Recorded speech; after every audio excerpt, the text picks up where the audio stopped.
Shalom Aleichem, parachat de la semaine, parachat Matot Mas'eh. Histoire vécue. Nous sommes le 9 août 2001. Deux jeunes juives américaines sont de passage en Eretz Israël. Ils sont à Yerushalayim. Arrive l'heure de manger, elles s'apprêtent à manger dans la pizzeria Sbarro. Et voilà que elles arrivent, il y a une foule immense. La serveuse, en voyant cette foule, leur dit « Revenez dans une petite heure, allez faire un petit tour ». Et voilà qu'elle s'écarte à peine de 200 mètres et on entend une explosion. Bam! Et voilà que ces jeunes filles ressentent qu'elles ont été sauvées par cette serveuse. Elles ne peuvent pas s'empêcher de penser à elle. Elles font demi-tour pour aller voir si elle est encore vivante. Mais la police avait déjà tout fermé. Elles s'orientent alors vers l'hôpital Hadassah. Elles la retrouvent finalement vivante mais grièvement blessée. Chaque jour, elles lui rendent visite. Et voilà que, avant leur retour vers les États-Unis, elles lui disent « Écoute, si jamais tu as besoin de venir aux États-Unis, sache que tu peux toujours venir chez nous, voilà nos coordonnées. » Moins d'un mois après, cette serveuse rappelle les deux jeunes filles et leur dit « Voilà, effectivement, je dois venir aux États-Unis pour une opération. Évidemment, tu peux venir chez nous sans aucun problème, on t'accueille chez nous et plus encore. Le jour de ton opération, on prendra un jour de congé et on sera auprès de toi pour l'intervention. » Mes chers amis, ces deux jeunes filles travaillaient dans les tours jumelles. Et le jour de l'opération, c'était le 11 septembre 2001.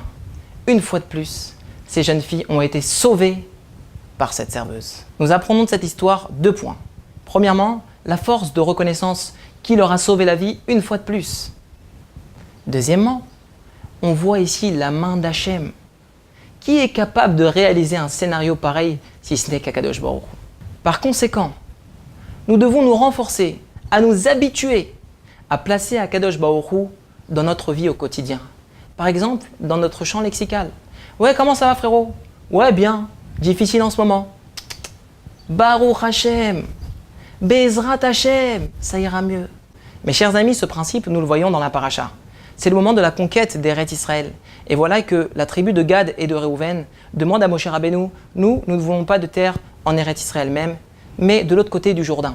Ne t'inquiète pas, Moshe, nous serons prêts à faire la guerre pour aller anéantir nos ennemis, bien que nous n'allons pas profiter de ce territoire.